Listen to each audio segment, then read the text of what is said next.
समाजाने आपल्यावर भीक मागण्याची याला कारणीभूत कोण आहे? आज भीक मागायला सुद्धा गेल्यावर म्हणजे तो त्याची कला दाखवून भीक मागतोय तरी त्याला गुन्हेगार समजलं जातं, तरी त्याच्यावर गुन्हा दाखल केला जातो, त्याला मारहाण केली जाते.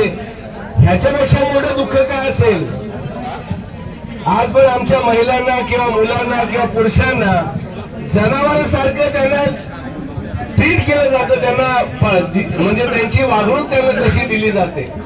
आज पण घिसाऱ्याचं पाल कुठे असेल कोणी तोडून जातं, त्याला रस्त्यावर ठेवलं जातं. आज कोणी कोणत्याही याच्यामध्ये जा, एखाद दोन घरं असतील त्यांना तिथून उठवलं जातं. पण घिसाऱ्याचं तुटला असेल तर वाडरा बघत बसतो, वाडरा तुटला असेल तर पंजारा बघत बसतो. ही गोष्ट आपल्यातून जरा नाहीशी झाली पाहिजे. आपण सगळे एक आहोत, फक्त न बोलता आपण ते पाळलं सुद्धा पाहिजे. आज महापुरुषांचं पूजन करताना आपण त्यांना जेव्हा नतमस्तक होतो तर आपण नक्कीच त्यांच्या विचारांचे पायीक आहोत का, हा महत्वाचा प्रश्न आहे. आज राजा महाराजांच्या वारसा लाभलेला हा समाज, आज जसं भुसर समाजाने त्यांचं उदाहरण दाखवलं तसाच हा सगळा राजा महाराजांकडे राहिलेला समाज होता. आज त्यांच्या समाजाची अवस्था काय झाली? राजांपासून आपण पोतराज झालोय. तर हा जो प्रवास आपला आहे या प्रवासामधला आपण व्यवस्थित अभ्यास करून जे काही इकडे लेखक, वाचक, संगीतकार, गीतकार, पद्मश्री, पद्मभूषण लोक असतील त्यांनी ह्या गोष्टीवर लिहिलं पाहिजे, वाचलं पाहिजे. पण भटक्याचं दुःख मांडावं लागतं. हे आजपर्यंत लोकशाहीची बदल ही सगळ्यात मोठी मस्करी आहे. कारण आमचं दुःख कधी समजेल जेव्हा त्यांच्या पालामध्ये खेम्यामध्ये आम्ही जाऊन बसू, त्यांच्या दुःखांपुढे आम्ही संगमत होऊ. आपली लढाई एका दिवसापुरती मर्यादित नाही किंवा एका तासापुरती मर्यादित नाही. काल पण आम्ही इंगळे साहेबांमुळे ज्या मैदानात उपस्थित होतो तिथे आम्ही सकाळपासून म्हणजे उपोषित होतो. म्हणजे कालपासूनच आमचं उपोषण सुरू झालंय.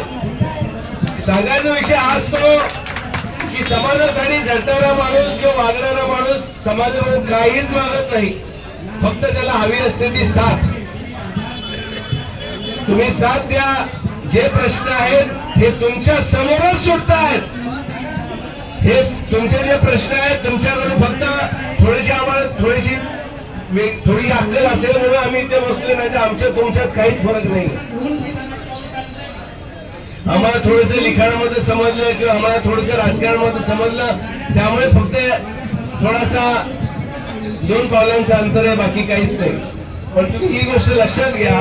माझ्या सरकारकडे ज्या मागण्या आहेत त्या मागण्यांपैकी मी सांगतो की जसं कलावंतांसाठी, जसं आता माधुरी दीक्षितसाठी डान्स अकॅडमी सरकार देते, जसं लता मंगेशकरला किंवा मंगेशकर कुटुंबांना संगीत अकॅडमी मिळते, तसंच मूळ भटक्यामुक्त समाजामधले जे काही जातीवंत कलावंत लोक आहेत त्यांना महामंडळ मिळावं, संगीत महामंडळ त्यांना सुद्धा मिळावं.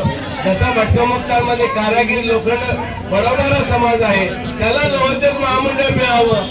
अशा प्रकारची जी काही महामंडळ जर झाली तर आम्हाला कोणापुढे हात पसरण्याची गरज भासणार नाही. त्यानंतर प्रत्येक जागी म्हणजे प्रत्येक समाजातून कोण ना कोण राजकारणामध्ये प्रतिनिधित्व त्यांना घेतलं जातं. पण आमच्या समाजाला भटक्या जमाती बमधल्या 2 माणसांच्या व्यतिरिक्त आजपर्यंत कोणीही आमदार, खासदार किंवा कोणी झालेलं नाही. सबको मिलेगा, सबको मिलेगा. मी इकडे मनोरंजनासाठी बोलत नाहीये, थोडं लक्षपूर्वक ऐका. तुमच्याकडे जर स्मार्टफोन असतील त्याचा उपयोग करा. कारण आपण जिथे भेटतो, जिथे बोलतो त्याच्या मागे खूप वर्षांचा अभ्यास असतो. आणि तुमचा प्रवास हा जोपर्यंत राजकारणातून सुरू होणार नाही तोपर्यंत आपल्याला कोणी विचारणार नाही. कारण जी उदाहरणं आपण मांडलेली आहेत, आज जो दोंडाईचा मेळावा झाला तेव्हा 4-5 मंत्री, कॅबिनेट मंत्री तिथे हजर होते. दोंडाईच्या पासून जे भटक्यामुक्त हक्क परिषदेचं नाव जे गाजतंय ते अजूनपर्यंत शाबूत आहे. किती संघटना आल्या, किती संघटना गेल्या, किती नेते आले, किती नेते झाले, पण भटक्यामुक्त हक्क परिषदेचे जे प्रश्न मांडण्याची जी पद्धत आहे किंवा ताकद आहे ती अजूनही कायम आहे. मी आभार मानतो धनंजय उंबरसे सरांचा, सगळ्या सहकाऱ्यांचा की त्यांनी आमच्या एकदम वंचित असणाऱ्या, कुपोषित असणाऱ्या, वाईट टाकलेल्या घिसाडी समाजाला स्थान दिलं, त्यांना बोलण्याची संधी दिली, त्याबद्दल मी तुमच्या सगळ्यांचा आभारी आहे. धन्यवाद. जय हिंद, जय महाराज, जय चित्तोड, जय महाराष्ट्र.